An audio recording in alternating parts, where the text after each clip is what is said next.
এলাকায় আমরা থানাতে একটা খবর আসে যে রানীবাজার ভোজন ব্রহ্মটিলা একজন রিয়াজুর দ্বারা আঘাতপ্রাপ্ত হয়েছে নাকি মারা গেছে।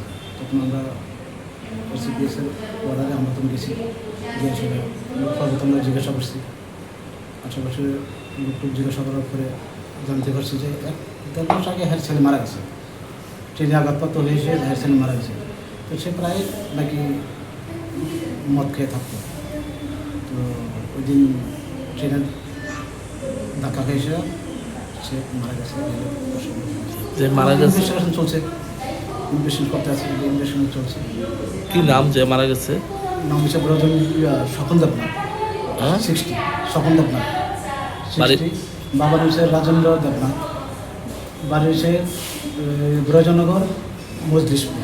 কয়টার সময় খবর পেয়ে গেছে? এটা কটার সময় আমার কাছে খবর আছে 2:10 বেশি আমার কাছে খবর আছে। খবর আসার পরে আমরা থেকে আপনারা কোনখান থেকে আইছেন? হ্যাঁ, কোনখান থেকে আইছেন? আমরা এখন জেপি আরো